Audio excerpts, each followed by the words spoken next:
It was a slow Tuesday night around 10 p.m. The kind of night where you think about going home early, but then a fare pops up and you figure you might as well take one last ride. I was parked near 14th and Lexington, sipping on a lukewarm coffee when my screen lit up. Pickup request, 10:15 p.m. Location, corner of Harper and 10th. A little unusual. That area wasn't exactly known for nightlife, mostly warehouses and old office buildings. But money is money. I accepted the ride. The street was empty when I pulled up. At first, I thought it was a prank. Then I saw him. A man stood under the lone flickering street lamp. Tall, thin, wearing a black suit. No coat, no hat, despite the biting cold. His face was pale, and when he turned toward me, I felt something in my gut tighten. He got in the back seat without a word. No greeting, no small talk. Just sat there, staring out the window. "Where to?" I asked, forcing a casual tone. A long pause. Then, in a voice that was too smooth, too measured, he said, "Take me to Holloway Bridge." A chill ran down my spine. That bridge was abandoned. No one went there, not unless they had a reason. I hesitated. "You sure, buddy?" "No one goes to Holloway this late." His head turned slightly. Not his body, just his head. "Drive." I swallowed hard and put the car in gear. The city faded behind us as we made our way toward the bridge. For the first 10 minutes, neither of us spoke. The only sound was the hum of the engine and the occasional crackle from the radio. Every now and then, I stole a glance at him in the rearview mirror. He never blinked. His hands rested on his lap, fingers too long, too still. He wasn't checking his phone. He wasn't fidgeting. Just sitting there, perfectly rigid, eyes fixed on the passing streetlights. I tried to shake the unease creeping up my spine. "You from around here?" I asked, just to break the silence. Another long pause. Then, "Not anymore." A bad answer, a wrong answer. I forced a chuckle. "Yeah, I hear you. City's changing fast." He didn't respond. We were getting close to Holloway Bridge. The road narrowed, the streetlights became less frequent. The air felt heavier, like the night itself was pressing in. Then my GPS glitched. The screen flickered, the map spinning wildly before freezing. The estimated time disappeared. "That's weird," I muttered, tapping the screen. From the back seat, "Don't stop." I gripped the wheel tighter. I hadn't planned on stopping, but now I wanted to more than anything. We reached the bridge at 10:43 p.m. The asphalt was cracked, weeds poking through the concrete, no streetlights, no signs of life. The river below was a black void, reflecting nothing. I pulled over. "All right, buddy, this is..." The back seat was empty. I slammed on the brakes and twisted around. Nothing. No door opening, no footsteps, no sound. I was alone. I sat there, gripping the steering wheel, my breath coming in short gasps. My brain scrambled for a rational explanation. Maybe I imagined the whole thing. Then I saw it. The rearview mirror had fog on the glass, like someone had been breathing on it. And in the condensation, drawn with a single long finger, was one word: jump. I floored it out of there. Didn't stop, didn't look back. I didn't even check if my dashcam had recorded anything until the next morning. When I did, my stomach dropped. The footage showed me driving alone. No passenger, just an empty back seat. But at 10:43 p.m., when I reached Holloway Bridge, the screen glitched, and for exactly 6 seconds, a frame appeared. A man sitting in the back seat, tall, thin, wearing a black suit, smiling directly into the camera. I don't take late-night fares anymore. I don't drive near Holloway Bridge. And sometimes when I check my mirror late at night, I swear I see a shape in the back seat. Just for a second.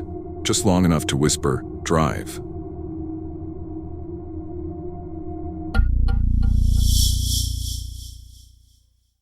I don't usually drink much.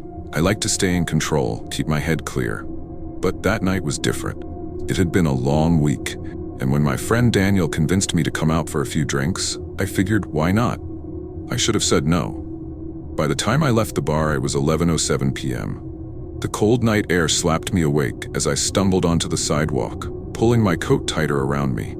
My apartment was across town, too far to walk, and I was in no condition to drive. So I did the responsible thing. I ordered a taxi. The cab arrived within minutes. An old dark blue sedan, headlights flickering slightly as it pulled up to the curb. The license plate was worn, barely legible, but I barely noticed. The driver rolled down the window. "You call for a ride?" he asked. His voice was flat, emotionless. I hesitated. Something about him made me uneasy. His face was hidden in shadows. The only thing visible was the faint glint of his eyes in the dim streetlight. But I was tired, a little buzzed, and just wanted to go home. So I got in. The cab smelled stale, like old cigarettes and something faintly metallic. The seats were worn, cracked leather sticking to my skin as I settled in. "Where to?" the driver asked. I gave him my address, leaning my head against the window, already half asleep.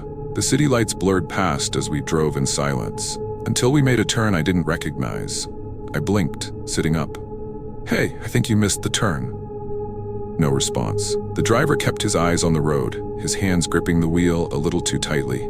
"Excuse me," I said, a little louder this time. "You missed the turn. My apartment is back that way." Still nothing. A cold chill ran down my spine. I checked my phone. No signal. I glanced out the window. The familiar city streets had been replaced by dark, empty roads, lined with warehouses and abandoned lots. "We're going the wrong way," I said, my voice sharp now. "Turn around." The driver finally spoke. "We're almost there." "Almost where?" My stomach twisted. "I don't know where you think I'm going, but this isn't it. Let me out." No reaction. I reached for the door handle. Locked. I pulled out my phone again, praying for at least one bar of service. Suddenly, the screen lit up. Unknown caller. Confused, I hesitated before answering. "Hello?" A long pause. Then a voice whispered, "Don't turn around." A shiver shot down my spine. "What?" I asked, my voice barely above a whisper. The line went dead. I felt the air shift behind me. The seat creaked, as if someone was moving in the back seat. But I was alone. Or at least I thought I was. Heart pounding, I turned to look at the rearview mirror. At first, I only saw my own reflection, wide-eyed, pale, breath coming in short gasps. Then behind me, something moved. It was faint, almost imperceptible. A shadow too tall, too thin, shifting slightly in the darkness of the back seat. Something was there. My breath hitched. I whipped around. Nothing. The seat was empty. But in the mirror, the shadow was still there. And it was smiling. I panicked. "Stop the car!" I screamed, slamming my fist against the window. The driver didn't flinch. I grabbed at the lock, trying to force it open. The shadow in the mirror tilted its head, as if amused. The driver finally spoke again. "We're here." The car slowed.